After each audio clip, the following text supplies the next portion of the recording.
Good morning. On behalf of Bangabandhu Center for Bangladesh Studies in Canada and Conflicts and Resilience Research Institute, Canada, I welcome all of you to this virtual webinar session, and we are reminded of the solemn occasion that brings us together, the 53rd year anniversary of the Bangladesh Genocide. Ladies and gentlemen, and the audience, it is night in Dhaka, Bangladesh, and 53 years ago, the military machine enrolled in the streets of Dhaka, the final act of genocide unfolded. This event was a dark chapter in human history that claimed the lives of millions of innocent people, and it is crucial that we remember and understand its significance. Through this webinar, we hope to honor the memory of those who perished, offer a platform for reflection, and create awareness about the atrocities that occurred during this time. We believe that commemorating this event is not only a responsibility we owe to the victims and their families, but also a necessary step in our collective journey towards creating a more just and peaceful world. Before we begin, let me do the treaty recognition. Bangabandhu Center is located on the original lands of Anishinaabe, Cree, Ojibwe, Dakota, and Dene people, and on the homelands of Metis Nation. We acknowledge the mistakes done in the past, and we are promise bound to work together in the true spirit of reconciliation and collaboration. Dear audience, we are deeply honored, and I'm really grateful to have the honor and privilege to moderate today's webinar session titled Honoring the Legacy of Bangladesh Genocide, Finding Hope and Healing Through Remembering. The Bangladesh Genocide was a tragic event that occurred during the Liberation War in 1971 as the last act. It resulted in the loss of millions and left countless others traumatized. Today, we remember those who lost their lives and acknowledge the deep pain and suffering endured by the people of Bangladesh during this time. The purpose of our today's webinar is to discuss the importance of recognizing the genocide for reconciliation. We believe that remembering and acknowledging the past atrocities is essential to building a better future. We want to create a space for dialogue, reflection, and healing. The speakers we have with us today come from different backgrounds and have diverse perspectives that includes an ancestor of genocide victim. They will share their insights and experience on how we can find hope and healing through remembering. Dear audience, I shall not dwell in reading out elaborate biographies of our esteemed speakers at the outset, rather shall briefly introduce them as they appear. Today, we are also very honored to have our Foreign Secretary of Bangladesh, People's Republic of Bangladesh, Mr. Masood bin Momen, Senior Secretary, and as I said, Honorable Foreign Secretary of People's Republic of Bangladesh as chief guest. So without further ado, let me welcome our Honorable Foreign Secretary of People's Republic of Bangladesh for his special speech. Thank you, sir. Floor is yours. Please unmute, sir. Thank you, Dr. Kausar Ahmed, our moderator, Dr. Kullur Rahman, our High Commissioner to Canada and Chief Patron of Bangabandhu Center for Bangladesh Studies in Canada, distinguished discussants from home and abroad, representatives from academia and civil society, and scholars. A very good morning to you all, although it is evening here in Dhaka. It is my honor to participate in today's webinar, honoring the legacy of the Bangladesh genocide, finding hope and healing through remembering. I would like to thank Bangabandhu Center for Bangladesh Studies in Canada and Conflict and Resilience Research Institute, Canada, for inviting me.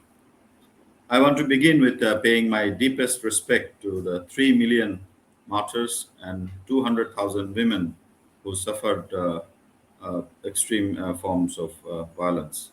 I also remember the father of the nation, Bangabandhu Sheikh Mujibur Rahman, who led our War of Independence. Our tributes to the victims of another Black Night, 15th August 1975, where we lost the father of the nation and most of his family members. Distinguished guests, The genocide occurred during the 1971 Bangladesh Liberation War was a traumatic and devastating incident that left deep scars on all of us. It is a rare incident in the history of mankind. The genocide of 1971 was deliberate and well orchestrated. The Collaborators Order 1972, the International Crimes Tribunal Act 1973, the International Crimes Tribunal Bangladesh Act 2010, and the designation of 25th March as the Genocide Day by Bangladesh Parliament in 2017 are all major milestones and progression in our journey to deliver justice to the victims of the genocide and uphold human rights and the rule of law. The 25th of March, which is now being observed at home and abroad, provides us with a formal occasion to honor the genocide victims and educate people about Bangladesh genocide. We also refresh our commitment towards the recognition of Bangladesh genocide by the global community. It sends a clear message that such crimes would not be tolerated and that those responsible must be held accountable for their actions. Distinguished audience, Bangladeshi diaspora played a very significant role in raising awareness of the Bangladesh genocide and bringing it to the attention of the international community. During the Liberation War, many Bangladeshis fled the violence and sought refuge, particularly in India, UK, but also in Canada and USA. They were the eyewitnesses of the genocide, and the global community was more convinced after hearing their accounts of the mass atrocities. The Bangladeshi community around the world organized protests, rallies, and other forms of activism to draw attention to the atrocities that were occurring in Bangladesh. The Bangladeshi diaspora also played a key role in providing humanitarian assistance to the victims of the genocide, including through the establishment of relief organizations and fundraising campaigns. Ladies and gentlemen, the then military junta imposed strict censorship on the local media, preventing them from reporting on the true events and of the extent of the violence. However, some foreign journalists and international media were able to report on the situation and document the atrocities. Media gave a voice to the victims. Distinguished guests, 52 years since then, we're about to lose the generation who lived through the genocide experience, the experience of losing family members and friends, witnessing horrific acts of atrocities. As we talk about transitional justice, it is our responsibility to equip the successive young generations with adequate knowledge about 1971 Bangladesh genocide.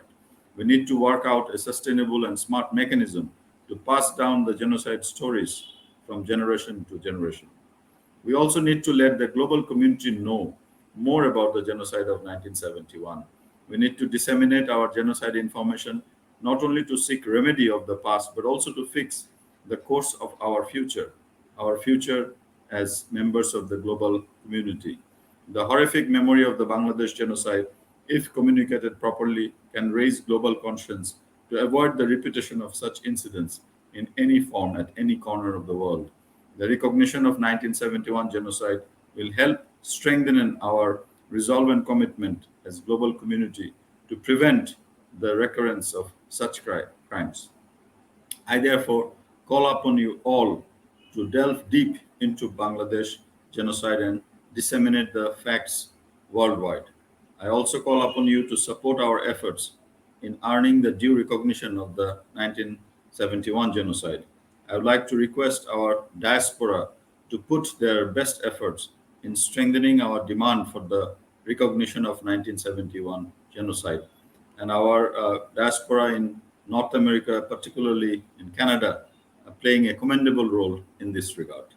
Before I conclude, I thank Bangabandhu Center for Bangladesh Studies in Canada and Conflict and Resilience Research Institute Canada for organizing today's webinar, which will add momentum to our demand for recognition of Bangladesh genocide by the global community and the prevention of genocide from recurring anywhere in the world.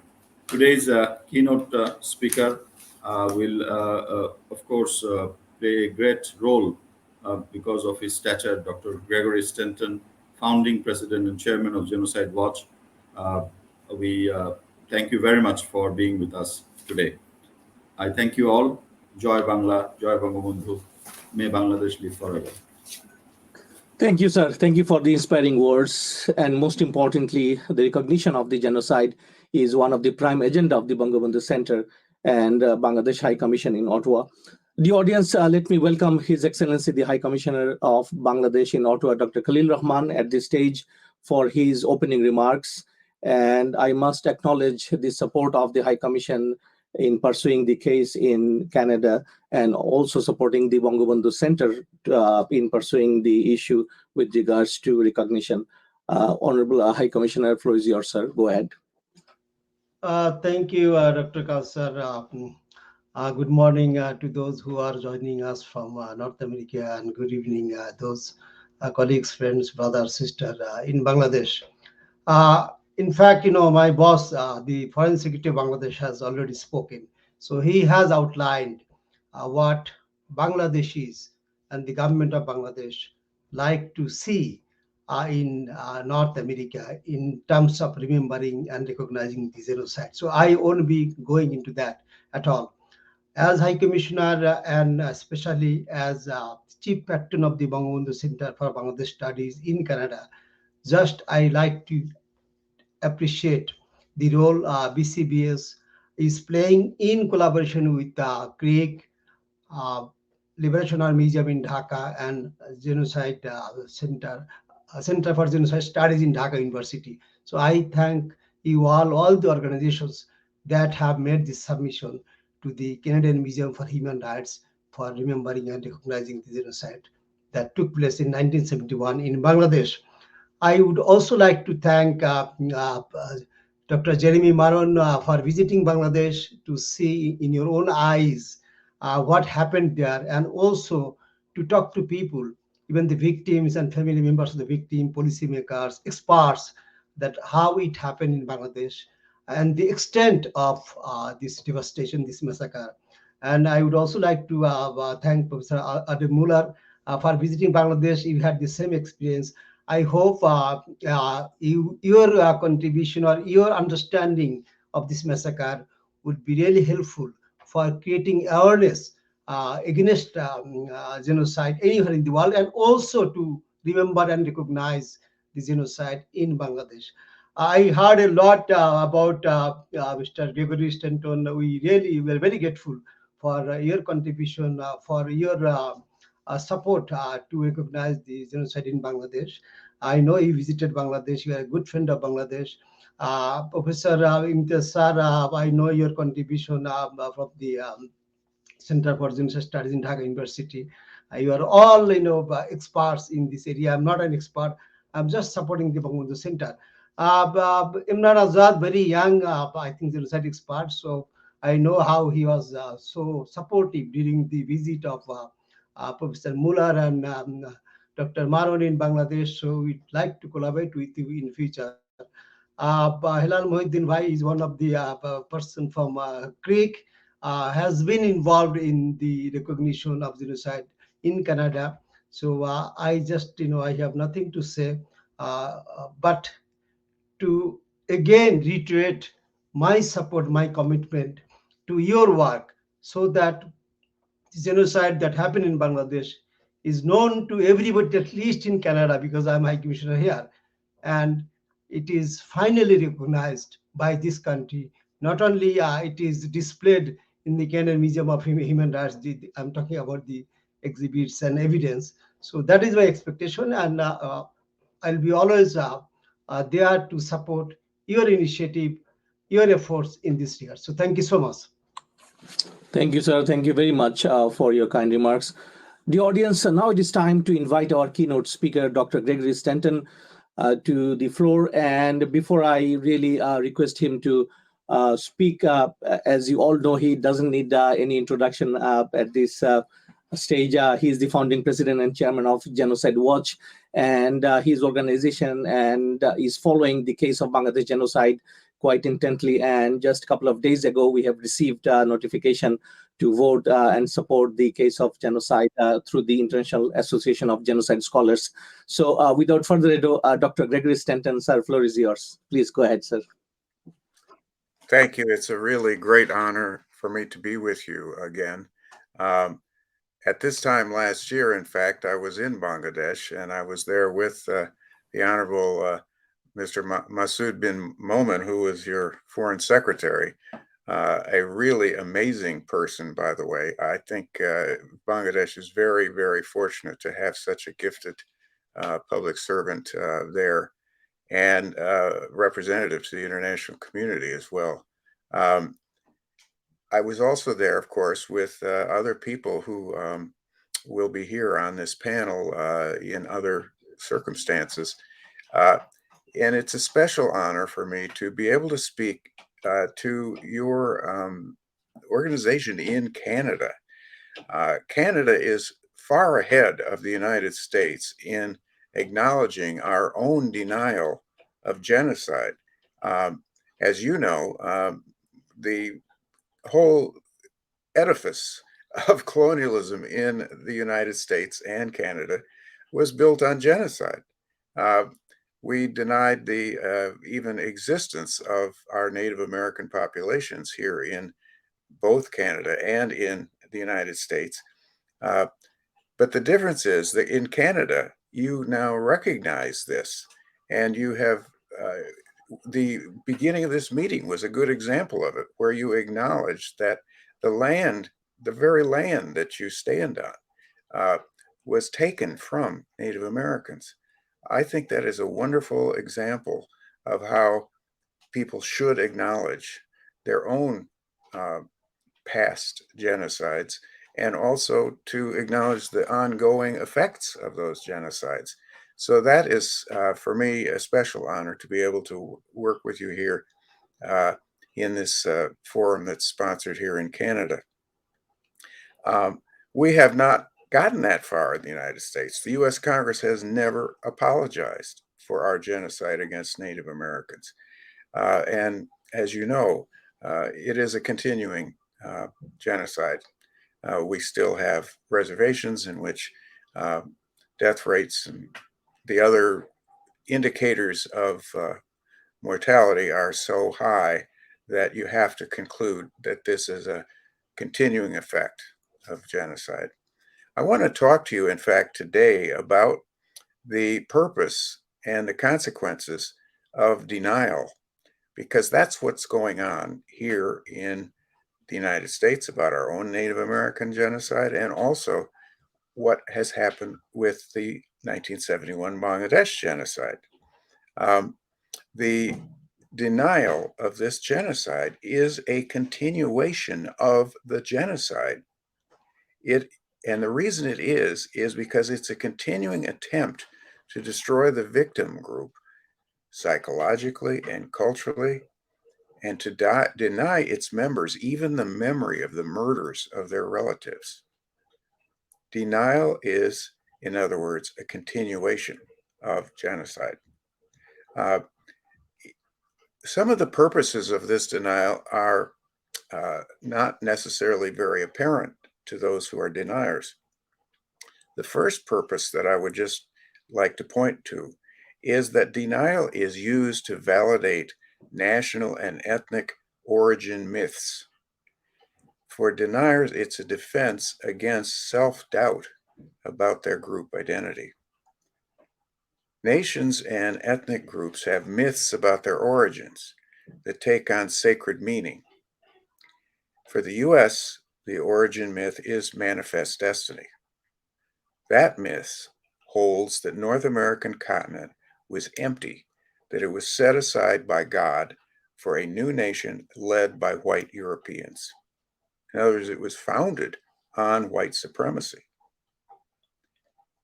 We have yet to acknowledge that. This myth was the justification for the genocide of Native Americans who already occupied North America. The myth even held that most of America was terra nullius, unoccupied and undeveloped. And because of this origin myth, Americans have always denied our genocide of Native Americans. I grew up in a time when uh, the famous Western movies were so popular. And it was always that the cowboys who wore the white hats were battling against the so-called Indians, and who were portrayed as somehow primitive and uncivilized and warlike and violent. In fact, it was the white Americans who were uncivilized and warlike and violent. Uh, they, the myth in the United States is that the genocide was a self-defense. It was a self-defense against hostile Indian tribes that attacked peaceful white settlers. Denial is a defense of the origin myth, in other words, of the United States of America. The origin myth of Pakistan is that the nation was created to protect Muslims who were persecuted in India. And even though Pakistan included two parts, its unity was necessary, according to this myth, for the self-defense of Muslims against Indian Hindus. Pakistan used this origin myth to justify its genocide against Bengalis when they asserted their independence in 1971. The genocide, in other words, was a self-defense against separatism. It was portrayed as a counterinsurgency. The common theme in both of these denials is defense against enemies within the nation. So let's look then at some of the consequences of this denial.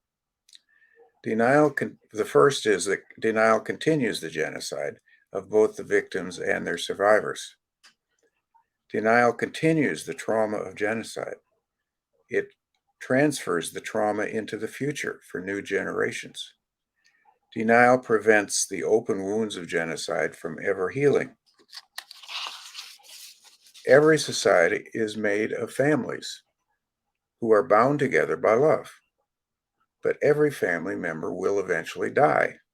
As my father used to remind me, Gregory, the mortality rate is still 100%. But all families have a desire to honor and bid farewell to their dead. And that's why all around the world, funerals are ways that every society affirms that the dead have departed, but that life will go on. Death doesn't have the last word. Denial closes the door to mourning. The reason why people who commit genocide bury victims in mass graves or throw their bodies into rivers or the sea is to deny them personhood. Genocidists try to deny the final triumph of life. They, in fact, affirm that death is the last word. And that's why recognition of genocide is so important. The survivors need public acknowledgement of their trauma and their grief. Silence tells survivors that they grieve alone. Genocide recognition is the public ritual of collective responsibility. It is the acknowledgement of our common humanity. Denial of genocide is what the Pakistani and the U.S. governments and other governments today are still doing to citizens of Bangladesh and to Bengalis around the world. Neither the Pakistani nor the U.S. governments nor any other governments should be party to this kind of denial of an historical fact that is as profound and important as the 1971 genocide of the people of Bangladesh. Elie Wiesel repeatedly called denial a double killing because it strives to kill the memory of the event. After all, look at what Hitler said before the Holocaust. He said, "Who, after all, speaks today of the annihilation of the Armenians?" In other words, he was acknowledging that through this kind of denial, it was a justification for genocide. And around the world, victims of genocide, and that is what we're doing here today, we ask first for recognition of the crime that was committed against the people of Bangladesh. Recognition of genocide is as essential to healing as closing an open wound. Without such healing, scars harden into hatred that cripples the victim and cries out for revenge. Secondly, denial harms the perpetrators and their successors. There have never been any trials in Pakistan of the generals who perpetrated the Bangladesh genocide. Trials are the best antidote to denial because they lay out the facts, in fact, in a way that can be challenged and that has been challenged. And that's why it's important to have trials after genocides. It's why we've worked so hard, for instance, to constitute the Yugoslav Tribunal, the Rwandan Tribunal, the Cambodian Tribunal, and other tribunals to actually tell the facts about these genocides. But if we can't have trials, at least we can have years of public education. In fact, even after trials, you need years of public education. There were no trials of the U.S. Army generals and the state governors in the United States who ordered the genocide of Native Americans. Governor Stephen Austin of Texas actually gave bounties for killing Indians. And the U.S. Congress has never even apologized. The Bengali Nobel Prize-winning poet Rabindranath Tagore renounced his British citizenship. He has announced his British knighthood over the massacre at Jallianwala Bagh. And Britain yet, even today, has never formally apologized. So we see that effect also, of course, in Turkey, where we have a denier nation still denying the Armenian genocide, and by denying it, also making it possible to commit other genocides against other people, because the Turks are still committing genocide against their own Kurdish people and Kurds in northern Syria and Iraq as well. They're trying to suppress the self-determination of the Kurdish people. This is the kind of effect that long-term denial has on a government and a country. The Pakistani government says it didn't commit genocide. Why, I ask, is it still saying this? Is it so hard to recognize a genocide that was committed by a military regime, not the current government in Pakistan? Is it so hard for the United States to acknowledge our own role in the 1971 genocide?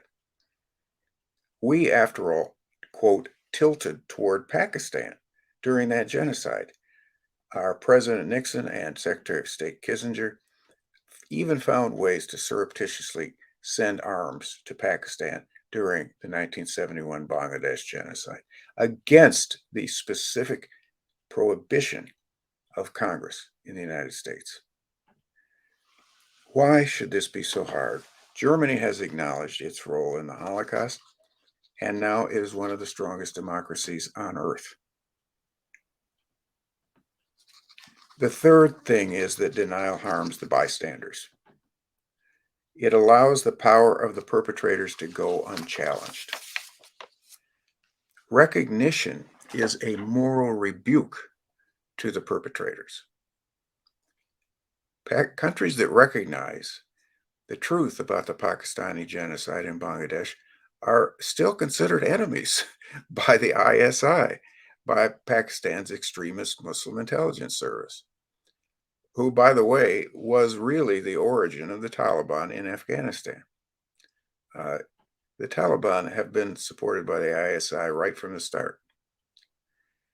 It's time to pass a resolution in the United States Congress to recognize our own role in the Bangladesh genocide and to apologize for it. We were complicit. We should not expect our government to be intimidated by Pakistan, who is still not acknowledging its genocide in Bangladesh. And fourth, denial harms the truth tellers.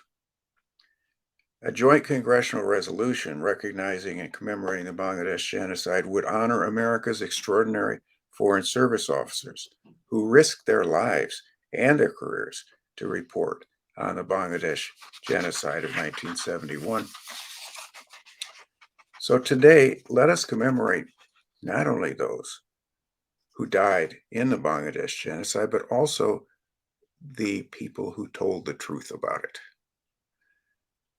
One of the things we will talk about at the end of this session today is why that is so important. Let us celebrate Consul General Archer Blood, who told the truth about the Bangladesh genocide in 1971, who told the truth in the dissent channel in the State Department, was ignored, and after that, never got another diplomatic appointment. So let's honor both all of those who died in that terrible genocide, one of the worst genocides in all of history, and also those who told the truth about it. Thank you. Thank you, sir. It is such an inspiring and uplifting words from Dr. Gregory Stanton. And I always keep traveling the large swath of history, how the genocides can impact and have consequences. Thank you for giving us these opportunities, Gregory. Ladies and gentlemen, let me welcome Professor Dr. Imtiaz Ahmed now, because he has a commitment and he's traveling now. And thank you for being with us. So please go ahead, sir. Thank you, Kausar. The Foreign Secretary, good to hear Gregory once again, and nice to see Adam and Jeremy, and of course the High Commissioner. Thank you very much for giving me this opportunity.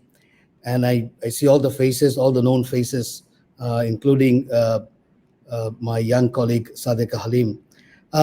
No, I think Gregory has been, straightforward in putting his position, and I think it's time that some of the important countries in the world who talk about, rule of law, transparency, who talk about democracy, talk about human rights, suddenly fall short of when it comes to 1971 genocide. And it doesn't, it has puzzled me all throughout, because as Gregory was pointing out, it's not the same United States you have. It was a different United States altogether back in 71. So why not recognize now?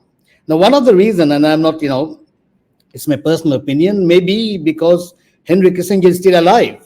That may be the reason that I think they're going slow. So maybe after a few years, when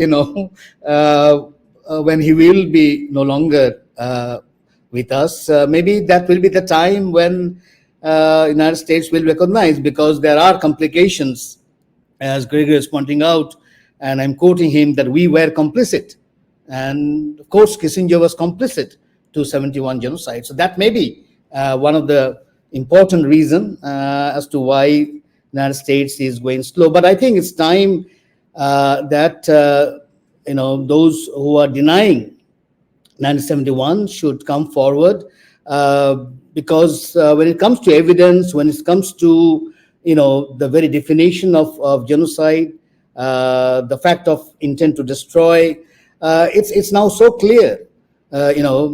Even my university, and both Jeremy and Adam has visited Dhaka University. If you look at just the killing in Dhaka University alone, and if you look at the faculty members, probably Dhaka University, when it comes to genocide, it probably would be one of the largest, number of victims that you get.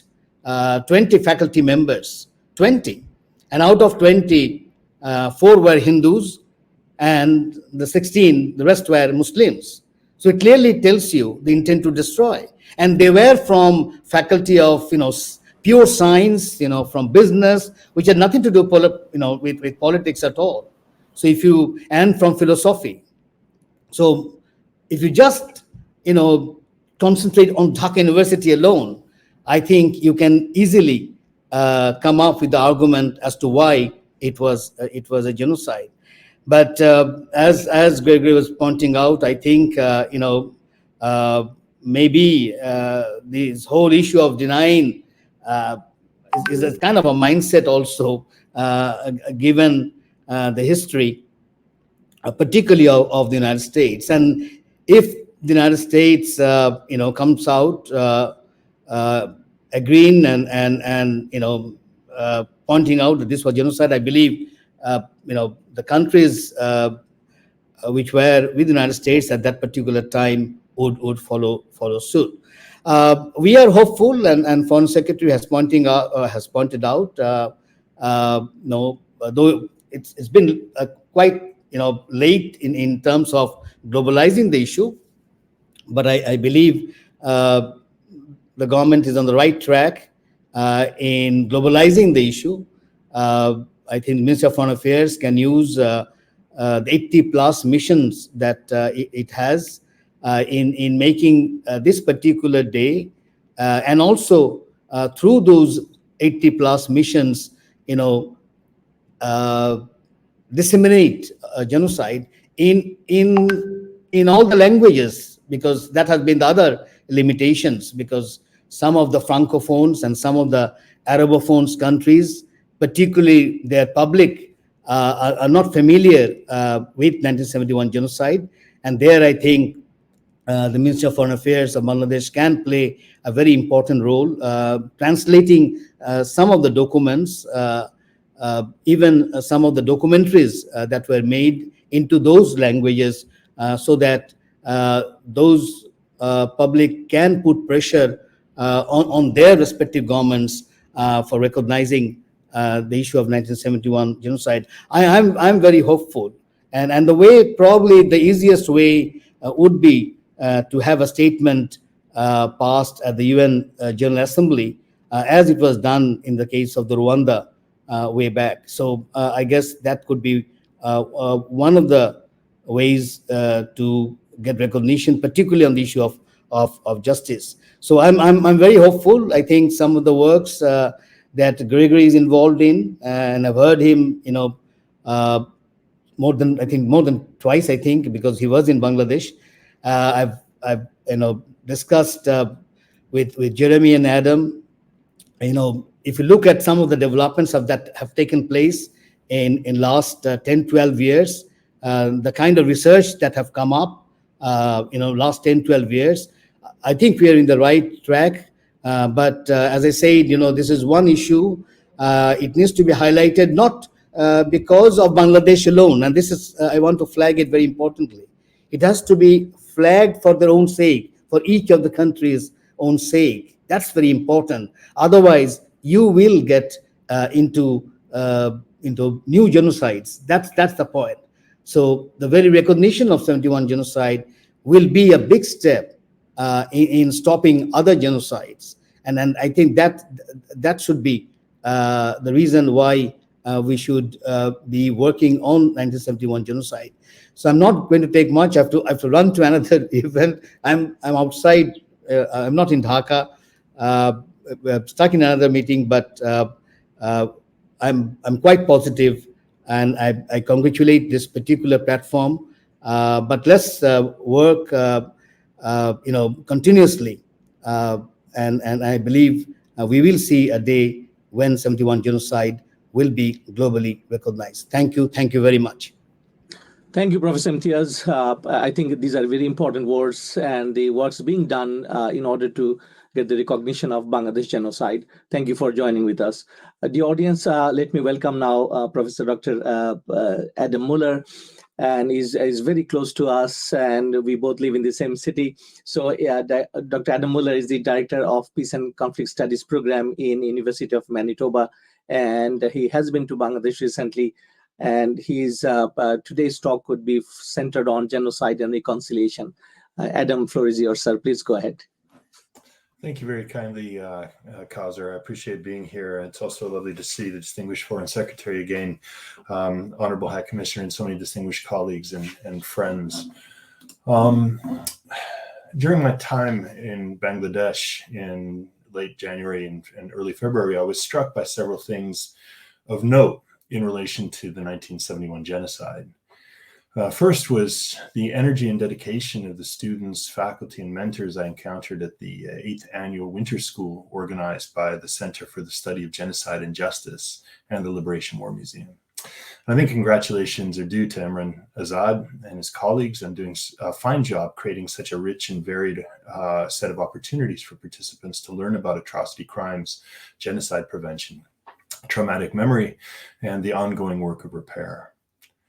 Second sort of takeaway, big takeaway for me involved the Liberation War Museum itself, which I think is a superbly conceived and curated institution devoted not just to preserving memories of the Liberation War, but to locating the war and its related genocide in the context of a lengthy history of Bengali resistance to attempts at outside domination and oppression, including the post-partition Bengali language movement that helped to consolidate Bengali national identity in the process in important ways, laying the ideological and cultural foundation of the independence struggle that culminated in the Liberation War. Third, though, was the widespread, powerful, very strong view, which I found expressed by scholars, government officials, and members of the general public, that the 1971 atrocities perpetrated by the Pakistani military and related militias against Bengali non-combatants needed to be recognized as a genocide internationally, but especially by the government of Pakistan. Now, upon returning to Canada, I will admit to being somewhat surprised to almost immediately start receiving correspondence from Pakistani Canadian individuals and groups expressing a range of concerns with my visit, as well as the possibility that my research in Bangladesh might in some way contribute to international recognition of the Bangladesh genocide. I was also contacted by the Pakistan High Commission in Ottawa, who expressed similar concerns, as well as a worry that my work, or maybe its outcomes, might in some way damage otherwise generally positive and stable Canadian-Pakistani relations. Now, without going into the specifics of these exchanges, this kind of outreach and the anxieties upstream of it has got me thinking a bit more deeply about what genocide recognition is and why it matters to different groups of people, perhaps most especially the victims and the perpetrators of genocide. And I'm very grateful to Greg Stanton for his wonderful keynote remarks, because I think my own remarks sort of shadow his in important ways. My understanding of genocide recognition has been profoundly marked by my involvement in Canadian debates about and public advocacy in support of the claim that European settlers in this country have perpetrated a genocide against Canada's Indigenous people. The conclusion that there has been a Canadian genocide was one reached in different ways by both the Truth and Reconciliation Commission of Canada and the federal government's inquiry into missing and murdered Indigenous women and girls. In explaining the significance of the work undertaken by the TRC to gather testimony and compile an archive of documents detailing the abuses suffered by children attending Canada's network of Indian residential schools, the Truth and Reconciliation Commission Chair, Murray Sinclair, explained that, and this is a quote, "The survivors have entrusted us, and by extension all the people in Canada, with two priorities. First, the survivors need to know before they leave this earth that people understand what happened and what the schools did to them. Second, the survivors need to know that, having been heard and understood, that we will act to ensure the repair of damages done." So in his remarks, Sinclair identifies two tasks lying at the heart of any project seeking to do justice to the survivors of traumatic violence. First of these tasks is determining exactly who the victims were, what occurred to them, why this happened, and who was responsible for their victimization. Second, the second task is engaging in the work of individual and social repair with a view to reconciling perpetrators and victims. And I think it's important to recognize that this second task is actually a forward-looking one resting on the hope that people linked through a shared experience of violent perpetration might be able to escape or transform a legacy of hatred, fear, and distrust into something like a sustainable peace. I think it's also important to note that for Sinclair, this second task crucially depends on the first one. In other words, the work of repair requires us first to understand and recognize who did what to whom and for what reason. In a related way, the psychologist Irvin Staub has written with regard to genocide recognition that recognition matters to victims of genocidal violence for essentially two main reasons. He says, first, our identities are rooted not only in our group, but in the history of our group. For a complete identity, we must be integrated not only with our individual past, but also with our group's past. Perhaps this becomes especially important when our group is partly destroyed and dispersed. Our families and ourselves have been deeply affected, and in a physical sense, we have at best fragments of our group. Second, he says, we have a profound need for our pain and suffering, especially when it is born of injustice, to be acknowledged, known, and respected. Staub is aware that any group or community is sustained not merely by its ability to tell and share stories about itself and its traumas, but also by having those stories and the identities resulting from them recognized by various, well, let's call them significant others. Indeed, the failure of significant others to recognize or otherwise legitimate the means used by individuals and groups to make sense of themselves as selves and as communities can do real harm to those individuals and groups.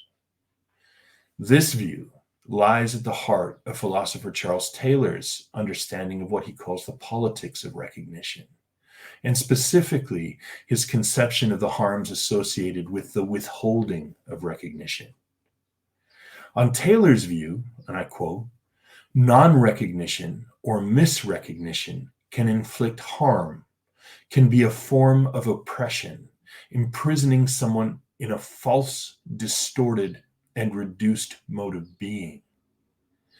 Due recognition, he goes on to say, is not just a courtesy we owe people. It is a vital human need. Genocide recognition, then, can be seen as empowering and dignifying. It grants something essential to a people whose status as a people has been subjected to annihilatory force. Recognition also challenges the idea that perpetrators may act with impunity. It forces perpetrators and their allies to accept responsibility for their actions in order to be held legally, morally, and historically accountable before their former enemies and neighbors, as well as before the world. As we reflect today on the significance of the Bangladesh genocide of 1971, we might do well to recall the words of UN High Commissioner for Human Rights, Michelle Bachelet, who observed in relation to the suffering of the Rohingya and the Yazidis that, quote, we must do everything possible to hold those responsible to account, not only because it provides justice for victims and punishment for perpetrators. It matters because ending impunity is central to ending genocide. Prevention and punishment, the explicitly stated twin aims of the Genocide Convention, can never be seen in isolation from one another. Punishment is key to prevention. Impunity is an enabler of genocide. Accountability is its nemesis. Thank you very much. Thank you, Dr. Adam. I am always an avid listener of Dr. Adam's expression of genocide and why it is important to recognize. Thank you, Adam, once again. Dear audience, let me bring our dear friend Jeremy Maron to the stage now. Jeremy is the curator of Canadian Museum for Human Rights, and we have deep appreciation for his time spent in Bangladesh in the last month. Jeremy, please go ahead, sir. Floor is yours. Thank you very much, Kauser. Good day to all my fellow panelists, to all the attendees, and a big thanks to the Bangamaju Center, CRIC, the Bangladesh High Commission, especially Your Excellency, for organizing this important commemorative event and for the invitation to share some remarks from the Canadian Museum, on behalf of the Canadian Museum for Human Rights. Today we gather to honor the legacy of the 1971 Bangladesh genocide, commemorating the brutal campaign of indiscriminate violence undertaken by the military leadership of West Pakistan to destroy the ambitions for Bengali sovereignty and independence in what was then East Pakistan. As the birth of Bangladesh amidst these attacks testifies to, these efforts of eradication failed. And just as the people of Bangladesh refused to give up on their efforts for self-determination against overwhelming odds, so too has Bangladesh refused to allow the memory of the atrocities that marked the birth of the country and the memory of those who fought for this to be erased. As has been mentioned by some of the previous speakers, I recently had the opportunity to travel to Dhaka, an opportunity I'm very appreciative for, at the generous invitation of the Liberation War Museum, to visit some sites related to the 1971 genocide and to meet with genocide experts and museum professionals. And during this visit, it was very clear the importance of remembering in Bangladesh was omnipresent, as these sites that I saw and the individuals with whom I met strive to ensure that the memory of those who were lost is preserved in defiant rebuke of the annihilatory efforts of the 1971 genocide. Many things during my visit struck me, and one of them that struck me very profoundly about the memorial efforts in Bangladesh was the importance of names. During the walking museum tour at the University of Dhaka, a very innovative experience walking museum tour created by Professor Ahmed, at this tour of the University of Dhaka, where faculty, students, and staff were indiscriminately killed as Operation Searchlight began. The names of those killed, when known, are featured prominently on memorials. Just as one example, the Major Canteen, which was a center of student activism and a center of the liberation movement, and thus a prime target of Operation Searchlight, is now named for Medhuzuddin Day, who ran the canteen and was one of those staff members killed on March 26, 1971. This emphasis on the public display of names signified to me a personalization of collective remembering, recalling that those who were killed in mass atrocities are not numbers, but individuals, each of whom had an identity, who loved and were loved, and had inherent value as human beings. I also had the opportunity and the privilege to meet with descendants of victims who are working tirelessly to ensure the memory of their loved ones is not forgotten. And this work serves as a reminder that the atrocities of 1971 are not only historical, but constitute a trauma both collective and individual whose legacy continues to loom large to this day. These visits and meetings were very powerful and emotional. The history that was laid bare so awful and almost unthinkable, yet at the same time there was hope. Hope from descendants and hope from those that care for this history, such as those wonderful staff members at the Liberation War Museum.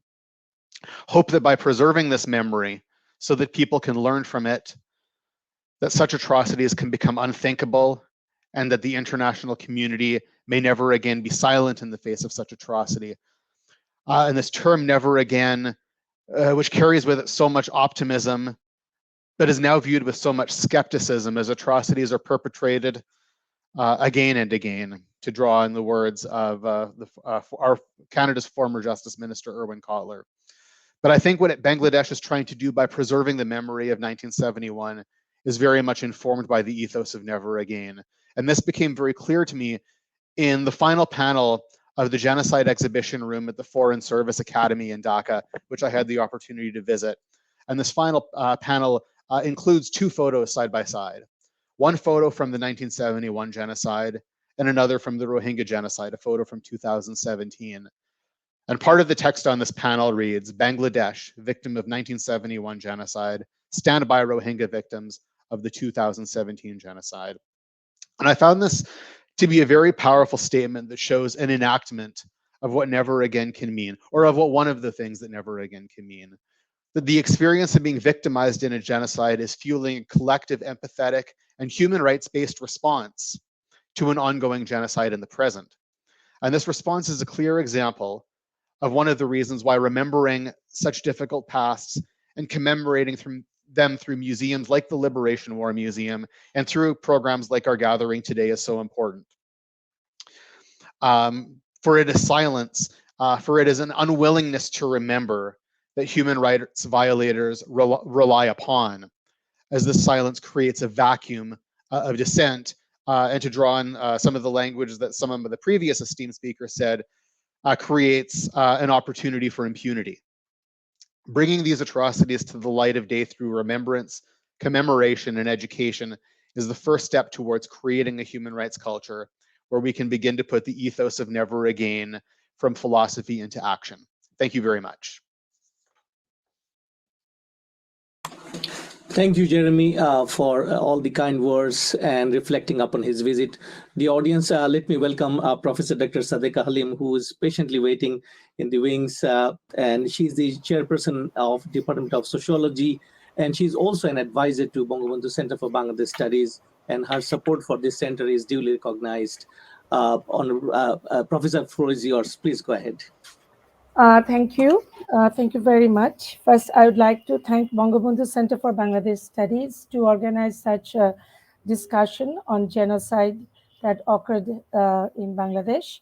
I'd like to begin by expressing my honor and grief for those who were brutally killed when actually the genocide began in 25th March in 1971. We have distinguished guests here, and most of the topics actually and the major issues have already been raised. But I would like to start by saying that, of course, it is very true that Bangladesh emerged as an independent country in 1971, experienced the most devastating genocide of the 20th century. There is no denial to it, and I do agree with the keynote speaker, Mr. Stanton, that who rightly pointed out that there should not be any denial to such heinous crime. The massacre actually that took place in Bangladesh in 25th March and it carried on for 9th March, it was systematic, and in 25th March it was deliberately done by Operation Searchlight. And we need to take into consideration that to declare it as a genocide, still we are, kind of lobbying with the higher level researchers, scholars, the pressure groups, the lobbyists, and also the diaspora community. And I must congratulate the diaspora community along with other researchers and the scholars and our foreign friends, and as well the local, politicians and the researchers, that it is between 2021 and 22, three led organization actually have recognized the genocide that occurred in Bangladesh as really genocide, and which is, of course, need to be taken into consideration. But the shocking part is that the Pakistan government, as Mr. Stanton again rightly pointed out, that yet to prosecute those perpetrators in accordance with the international laws, and who are still living, and those actually chalked out the heinous plan. And as Mr. Muller, who recently visited Bangladesh, but unfortunately we did not come across him and could not hear his speeches that he delivered in Bangladesh, but he rightly pointed out that there should be a lot of research done, and the root causes of this genocide need to be digged in, and who did it, with what intention. And as Mr. Stanton also pointed out, that we need to know about the impacts and at the same time the consequences. He drew a lot of examples from developed countries, and where those countries, they are kind of champions in terms of practicing rule of law, uh, good governance, gender equity, but still they take a backstage in terms of when the question of genocide comes. I had the opportunity to study in Canada, and I did my MA and PhD from McGill University, and I know that the philosophy of that kind of country and the ethos that they practice. But unfortunately, when we look upon the big countries, for many reasons, they are still they are not doing what they are supposed to do. So there are several points that I would like to ponder on, which is very important, that we need to give recognition. As our Prime Minister, Honorable Prime Minister Sheikh Hasina, she has rightly said that 25th March should be declared as International Genocide Day. And also, I must say that for the researchers and those who are deeply engaged with this particular issue, that the why genocide was not even locally discussed that manner, that way we are now discussing. Because after the brutal killing of the father of the nation, Bangabandhu Sheikh Mujibur Rahman, in 1975, kind of we silenced, about this issue.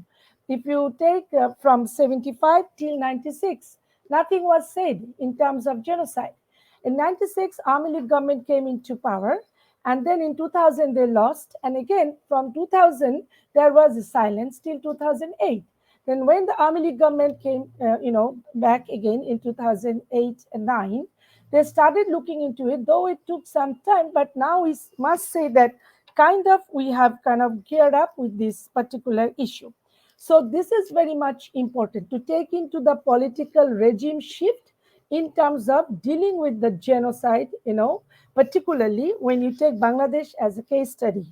And all these initiatives, I think, would pay tribute to the innocent millions who were the victims of Bangladesh genocide.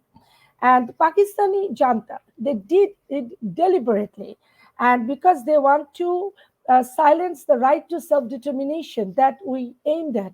And the right to self-determination, I know it's a very huge, complex concept, but among many things, what does it say? It says that we wanted to speak in Bangla, not only speak in Bangla, but we feel Bangla in everything, like the Bengali nationalism that they wanted to kill. Of course, they used religion as a tool, as one of the speaker already mentioned, strategically, but that did not keep Pakistan united. So this is where we need to ponder on. Another one issue is that secular Bangladesh and independent economy, among many. The other issue is that when this genocide took place, not only the Pakistani army or the Pakistani officials, their brainchild, everything worked against us. Also, there were auxiliary forces. There were people from within whom we label as Rajakar, Al Badr, Al Shams, and they were, kind of politically belonged to pro-Islamist group Jamaat Islam, which was banned after the independence. But still, today, what we see, that they are not, in kind of like a political party, but like there are some organizations, they will be talking like them. So the denial, as Mr. Stanton rightly pointed out, that this is really going to cripple those affected people. I'm not going to call them victims, because to me, as a sociologist, I find the word kind of derogatory, because if we were victims, now you would have not seen me talking in terms of genocide, because we know how to retaliate, to stand on our feet and talk about it. So I think this is going to cripple our mindset, actually, and to reinforce those political forces, those who kind of lobbied and helped and assisted. What Dr. Imtiaz rightly pointed out, that 20 professors were killed from the University of Dhaka. There are many other professors in public universities, the intellectuals, the cultural activists, the women journalists. No one was spared, among with other, along with other, civilians. So this needs to be taken into consideration. Another major issue that no one touched on, that 200,000 women were raped, molested, whom actually Bangabandhu called Birangana, that's meant war heroines, but he couldn't do much because he was brutally killed. And then it took so long. Now, the current Prime Minister in 2015, she passed a law in the parliament and gave recognition to those Biranganas, the war heroines, as freedom fighters. So still we are kind of making list. So what I would like to say that of course we need to pay a lot of attention, and also we need to do the real right kind of research before, in 10 years time we'll not even find them, those who are alive.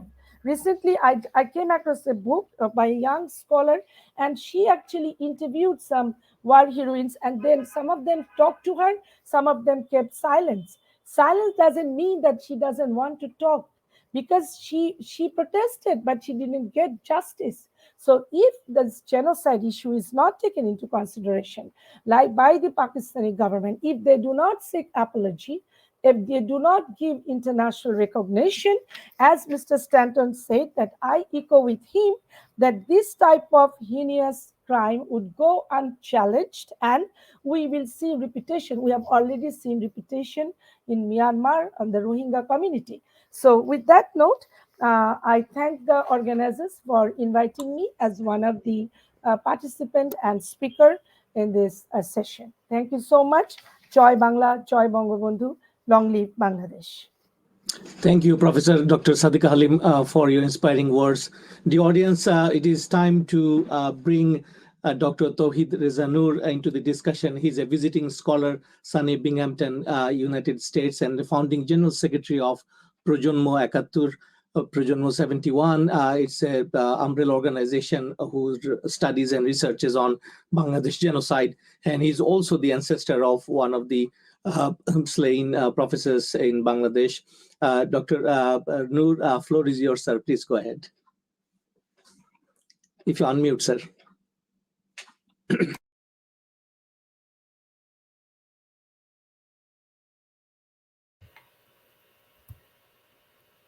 Go ahead, sir. Yeah. Oh, could you hear me now? Okay, yeah. Thank you very much. First of all, I'd like to thank the organizers for this very important webinar, organizing this very important webinar. And this is especially the theme that you have selected that goes with, I believe, all the citizens of Bangladesh who had been grossly affected with this genocidal episode. And I myself had direct experience, or direct, I'm from direct victim family. My father was a journalist, and before telling about that, I need to say one thing from Sadiqa Halim's point. She mentioned one thing that our Prime Minister, she had demanded about a day to be declared as the International Genocide Day. There is the 25th March. But I believe she's very serious about that. We all know. But this would be a bit, I'll say, a bit impossible demand, because already a day has been fixed for commemorating all the genocide that took place all over the world. That is 9th of December. So what would be our demand, what I believe, that Bangladesh genocide that had been occurred all through this 9 months time, that is to be very duly recognized. So anyway, my father, his name Shirajuddin Hussain, he was basically with the daily called the Ittefaq, is a Bengali daily, very widely circulated at that time. And this was mainly promoting the Bengali righteous movements and Bengali nationalistic demands under the leadership of Sheikh Mujibur Rahman. And my father and Sheikh Mujibur Rahman, both of them were classmates during their studentship in Islamia College in Calcutta during mid-1940s, just before the partition.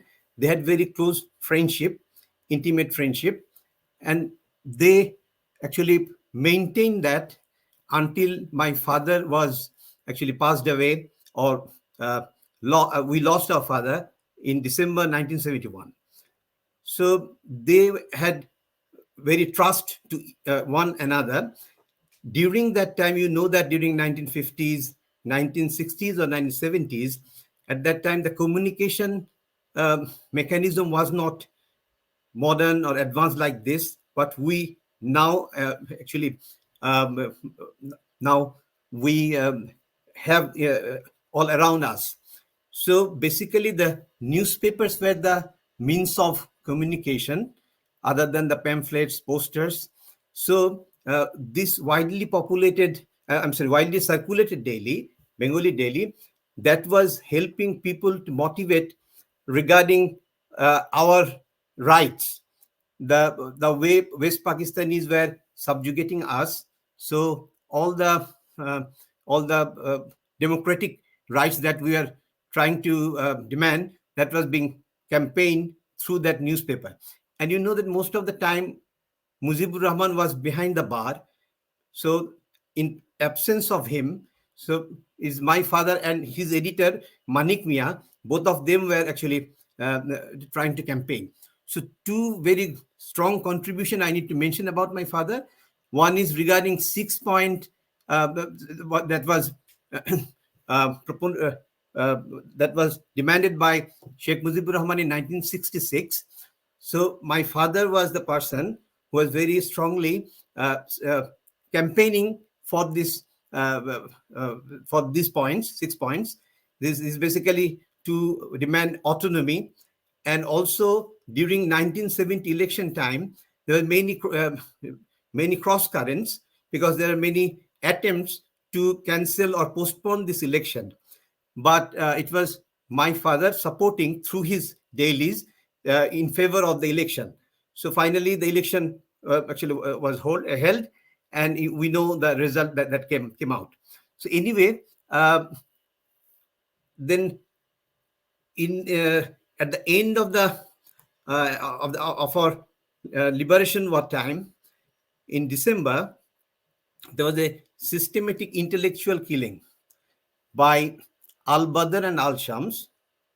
They were actually formed under the umbrella of Pakistani army, and most of them were recruited from young Islamic fanatic groups, political parties, and their students' wings, Islamic Chhatra Sangha. So those people were basically recruited to listing out the intellectuals, abducting them, and torturing them, afterwards kill them. And before that, when actually this war started, at the time the war started on 25th March night, the paper, this Ittifaq and the People, there's another English paper that was supporting Awami League. So those two papers were demolished, machine gun. And my father was also inside the newspaper house along with some of his colleagues, but very fortunately they actually could survive.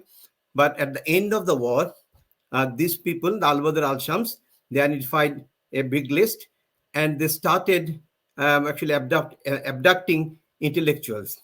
So after the surrender on 16th, surrender of Pakistan Army on 16th of December, just after 2 days, on 18th of December, the killing field, it's called Rayar Bajar killing field, was discovered.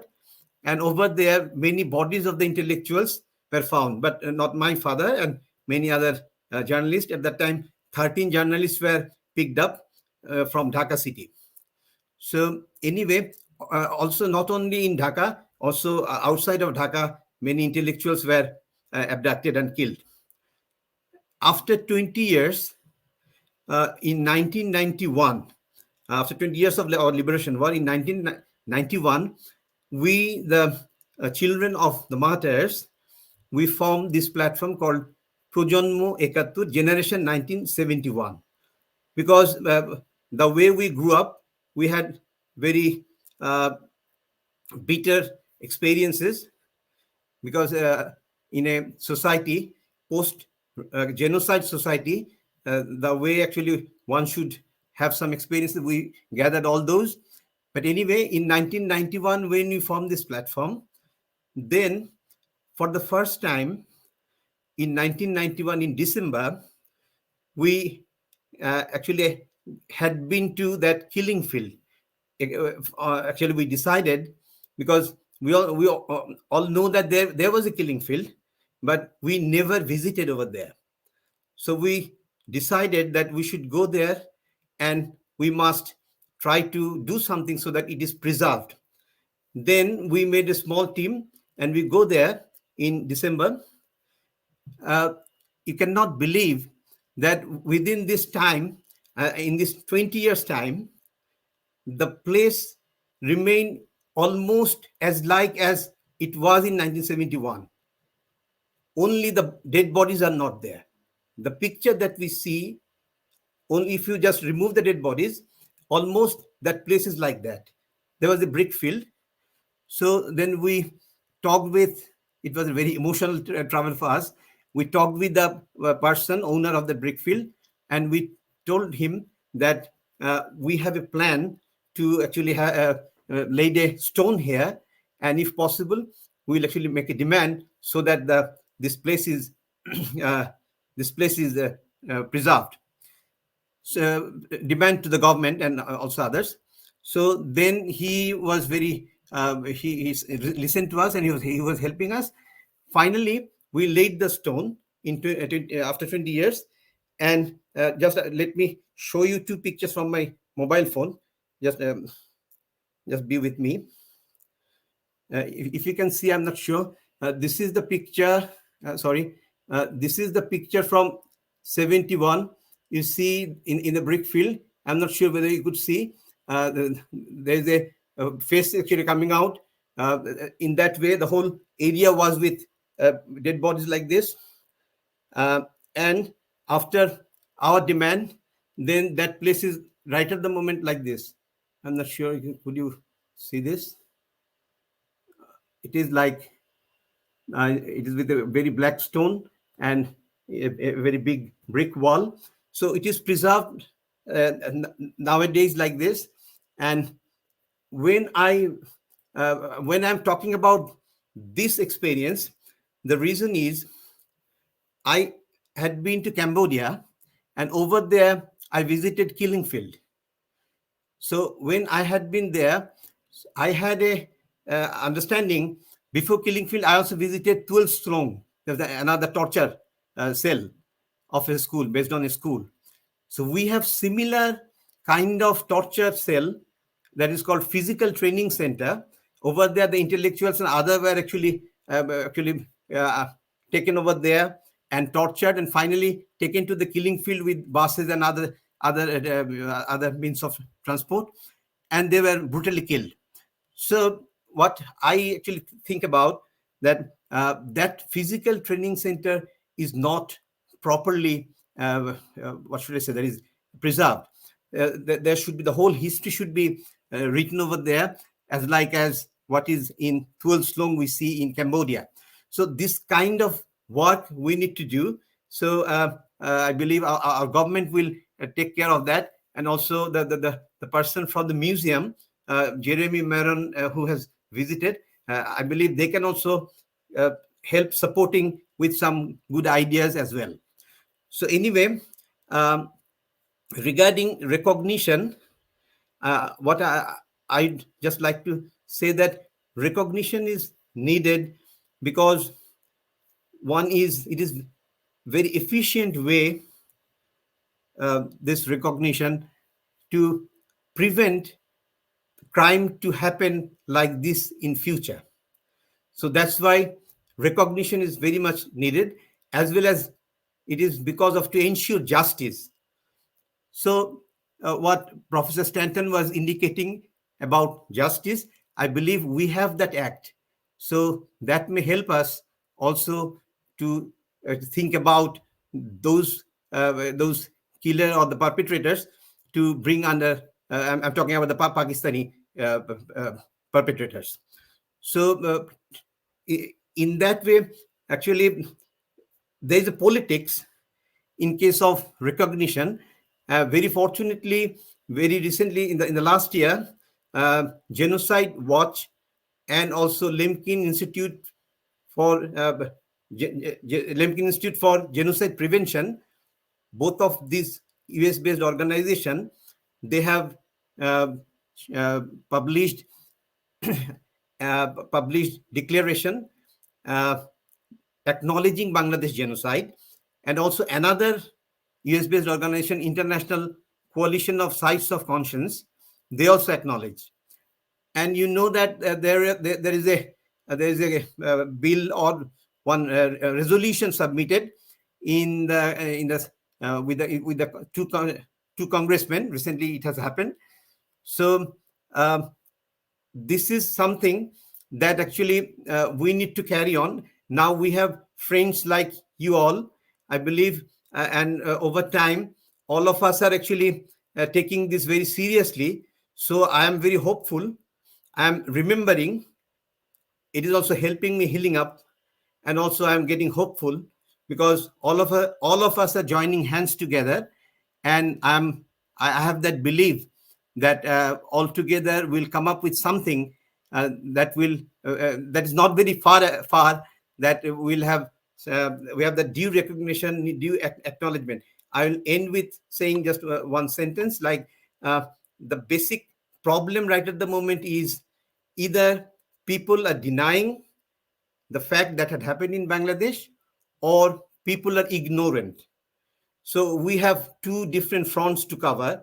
This is a challenge because who does not know or who do not know, our role would be how to actually bring them in to let them know, and who are denying, our task could be altogether. We need to face them, and we need to actually challenge them so that the truth come out. So thank you very much for inviting me, and also the Foreign Secretary, Honorable Foreign Secretary is here. Thank you very much to you and everybody, Adam Mueller, Professor Stanton, Honorable High Commissioner, Imran Azad, and Hilal Muhyiddin, and Kausar Ahmed. All of you. Thank you all. Thank you, Dr. Tawhid, for I would say a very touching and moving testimony of what happened in 71 with regards to his father. So, ladies and gentlemen, we are very conscious about time, and we have one last panelist today, and he's from Museum for Liberation War Museum in Dhaka. And Dr. Imran is Assistant Professor of Law at the Bangladesh University of Professional, and he's the coordinator Center for the Study of Genocide and Justice, Liberation War Museum. And I would request him to kindly keep his remarks very brief, just to be conscious about time. Today, we also acknowledge our partner, the Liberation War Museum, and Mr. Mofidul Haq, who is away for undertaking some of the pre-designed tasks. So, Imran, floor is yours. Please go ahead.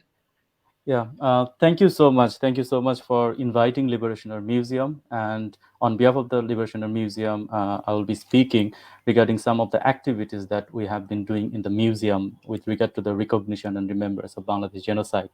And I'll be very brief because of the time limitation, but it's very heartbreaking after listening to the horrific description and the narration of how our forefathers, our martyrs, they were actually sacrificed their lives.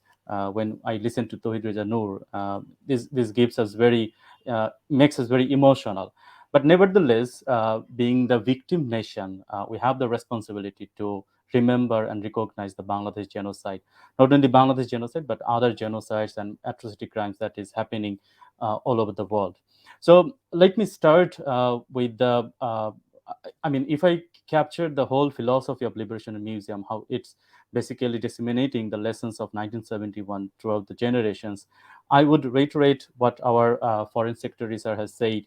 The sense of the message, the sense of disseminating the lessons of 1971 genocide to the successive generation. And that is the motive, that is the philosophy of Liberation Museum that has been doing over the years. One of the flagship programs that Liberation Museum has been conducting with the students from different districts, it's called Mobile Bus Museum Program and Oral History Collection Program. So through this program, every year, every month, we send our mobile bus museums to different schools, and we spend our time with the students. And we also made an appeal to the students to go back to their family members and to listen to the horrific experiences they have suffered, and to write back to the Liberation Museum so that we can preserve those narratives and those testimonies. It's very, very powerful way of connecting the grassroots people, because when we are talking about international recognition of Bangladesh genocide, I'm sure, and we have the hope that today or tomorrow we will get that recognition. But at the same time, we need to put our efforts to make sure that our local histories are protected, our local histories are preserved, and we make that world, that Bangladesh, where there is no hatred, there is much tolerance and peace in the society. So that's the very essence of Liberation Museum working. Currently, we are developing a teaching manual with the help of the UN Office on Genocide Prevention and the Responsibility to Protect, focusing on peace education, focusing on atrocity crimes, focusing on remembrance and recognition. And as Adam Moeller and Jeremy Maron have already discussed about the winter school, certificate courses, and other educational programs that Liberation Museum has been doing in Bangladesh. Just to finish up my talk here, I would like to connect that how Liberation Museum has been encouraging people like me who didn't witness 1971. We are the post 1971 generation, the 90s generation. We didn't actually see the horrific experience of genocide, but we have heard about genocide, heard about liberation histories in our textbook, and we have been through the distortion of history in different times. So we would like to see our national efforts, both by national governments, civil society organizations, and also the international friends, so that we can have a kind of history that actually inspires us, that actually connect the present generation to the past, the 1971, and that's where we can develop and we can make a future Bangladesh. Just to give an example from our museum, the very foundation of our museum is the volunteerism. So in my university life, I have been associated with the museum as a volunteer. So when 2017, when the Rohingya atrocities started, so from the museum, we went to the camps, we collected the testimonies from the Rohingya survivors. That was the very first time we were exposed with the victims of atrocity crimes. In my life and in the lives of all of us who went there, we didn't actually witness that kind of testimonies and that kind of horrific experiences directly coming out from the victims of Rohingya genocide. And still now we are connected with the Rohingya victims. So Liberation Museum is a platform where we try to connect our present generation with the lessons of 1971, with the histories of 1971. And I think, and to conclude with the message that Dr. Gregory Stanton has said, that recognition is as important as healing the wounds.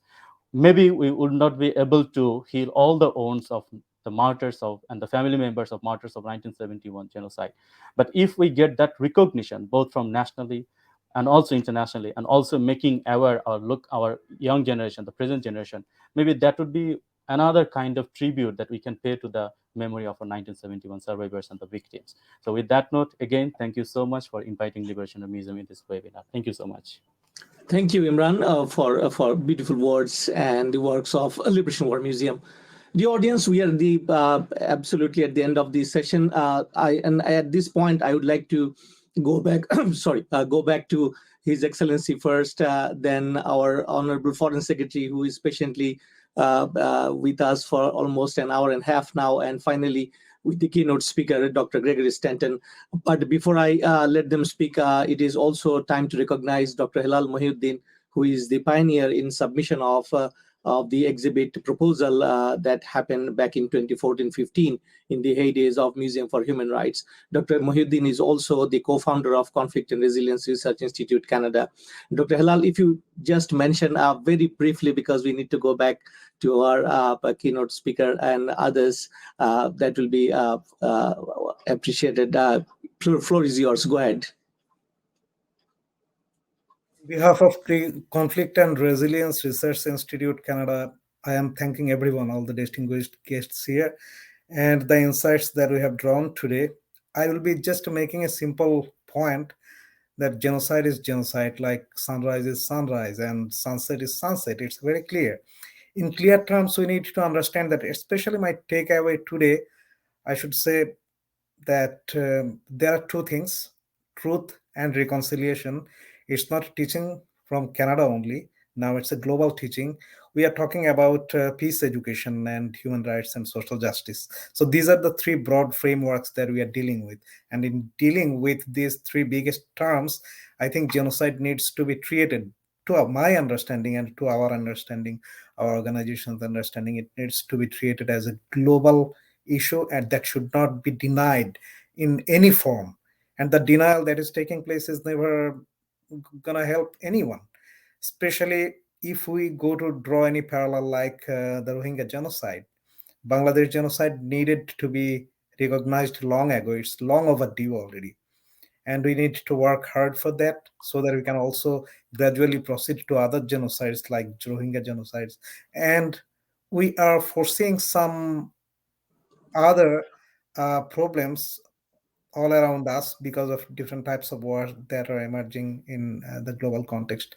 Probably we'll be able to talk something, we'll be able to press our demands to have a peaceful world for the world community in the future. Thank you very much. Thank you, Dr. Halal. The audience, let me once again bring His Excellency for his very brief remarks. He requested to have the floor once again. His Excellency, sir, please go ahead. Sir, thank you. First of all, it was my oversight to not recognize Professor Sadeka Halim. She has been with us since the inception of the center and has been a source of inspiration for the work of the center. And also Tawhid Rizanur, I know him and his family as well, because I can feel the kind of pain he and his family suffered from the 1971 genocide, because my family was also affected. One point I like to just add here. What I heard from Professor Sadiqa Halim and Tawhid Rizanur, they brought up an issue that is very important in today's context. That is if you look at the Bangladesh genocide in 1971, the extremist anti-secular forces were the collaborators to perpetrate this crime. And in today's context, we can see their rise, everywhere in the world, including perhaps to some extent in our country. So, for me, today's take would be how the international community can strengthen the hands of secular forces all over the world, including Bangladesh, so that this kind of forces cannot again facilitate or collaborate to create or commit another genocide. And again, I have to say that it was the Bangladesh Prime Minister Sheikh Hasina who established the International Crimes Tribunal that tried some of these war criminals who perpetrated this genocide and aided the occupation forces to commit this crime. So with that appeal, I once again thank you all. I mean, the statements, powerful statements made by the keynote speaker and all the discussions would be our inspiration and would really inspire the center to carry out its works. And as High Commissioner, I'd be always there to support, to promote the work of the center. Thank you very much. Thank you, sir. Now, let me welcome once again our Honorable Foreign Secretary of People's Republic of Bangladesh, Mr. Masood bin Momen, for his concluding remarks. Sir, go ahead. Thank you very much. It was a very rich discussion. Our friends and colleagues gave different perspectives. When I was in New York as the permanent representative of Bangladesh to the UN, Bangladesh National Parliament declared the Genocide Day, 25th of March. And immediately my task was to meet the PRs of all countries who suffered genocide, starting with Armenia, but also Rwanda, Cambodia, Bosnia-Herzegovina, Croatia, among others. And I found that different countries have different strategies and different means, and their scars are all, although similar, but they have different origins.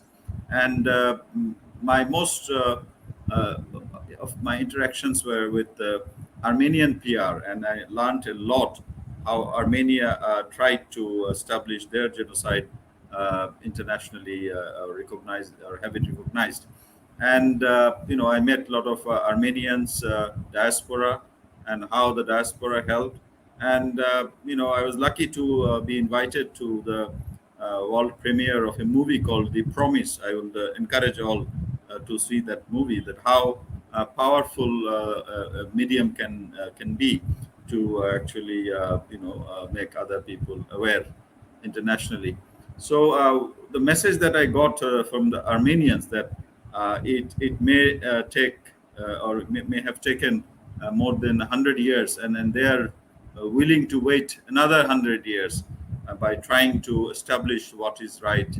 And therefore, I thought that since the entities of the the genocide deniers are very strong even now. Therefore, we have a serious work at our hand, and it may take many years, but we should not be deterred by that, and we should make coalition alliances with and reaching out scholars like all of you, locally as well as internationally, and also keep this message alive with our new generation. So that's why the Liberation War Museum, I think, is doing a wonderful job in Dhaka. In the morning, we had a big program there where a lot of young people were also invited.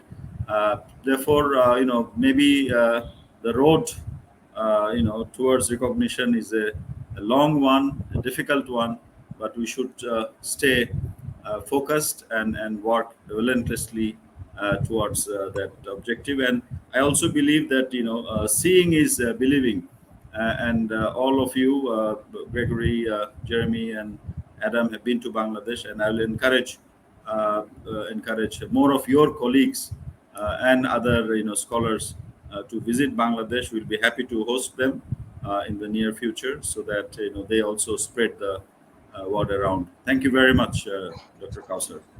Thank you, sir. Thank you. And road to recognition is, I think, the very important word and phrase that Honorable Foreign Secretary mentioned, and we must keep in mind.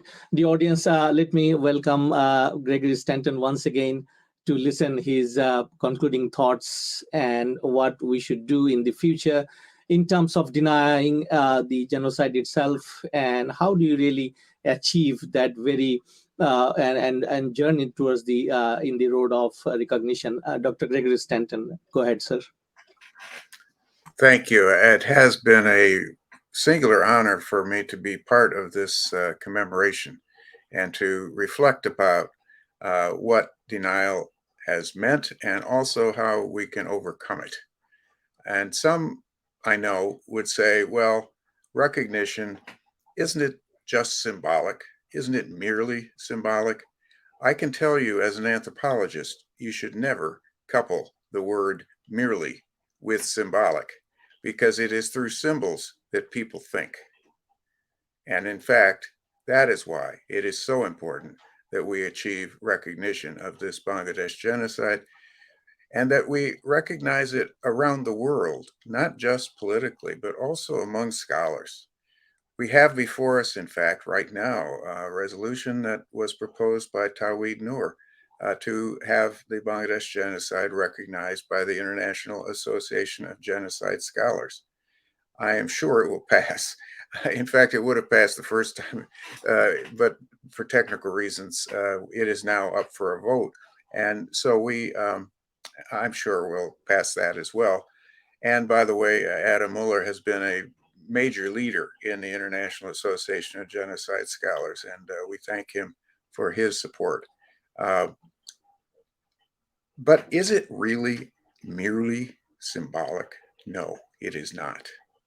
Because when you have a group of scientists, and that is what the IHS is, it's a group of experts on genocide. When you have a group of people who really studied the issue declare this was a genocide, it has a ripple effect that in fact also affects political and social and economic institutions around the world.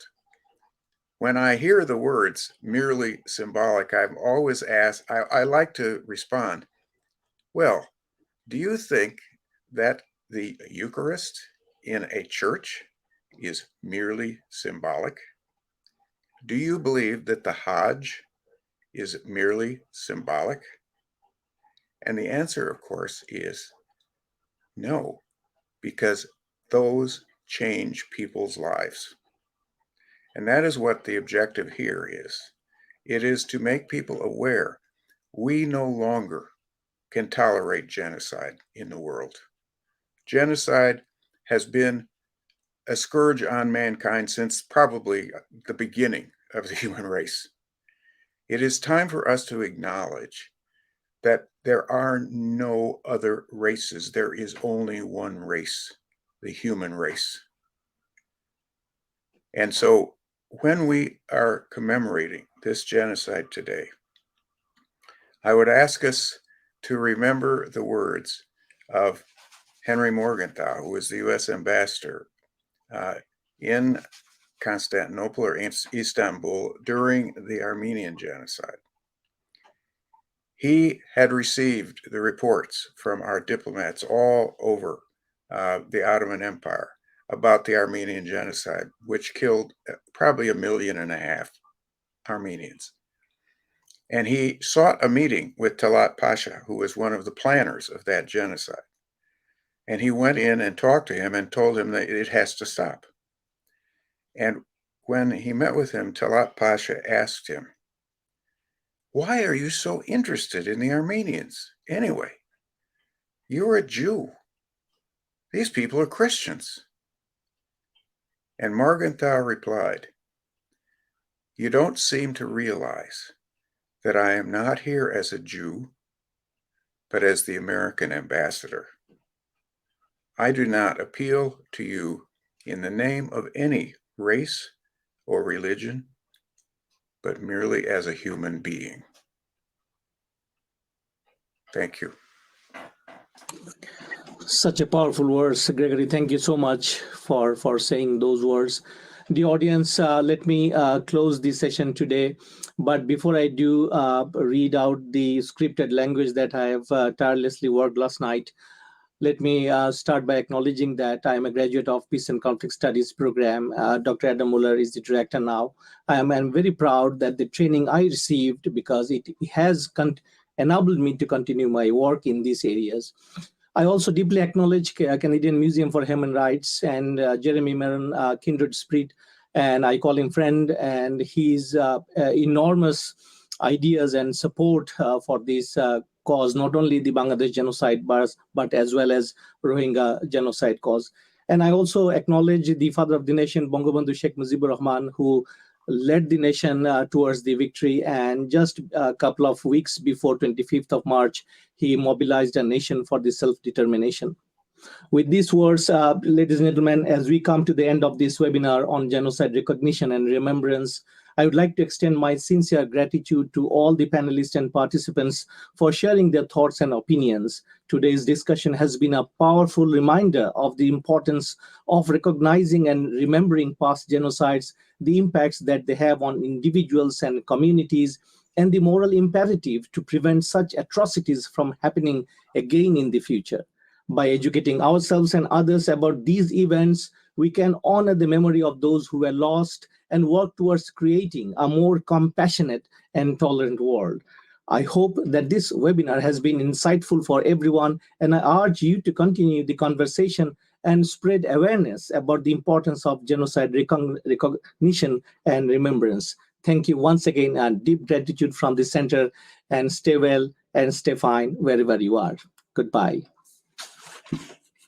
Thank you.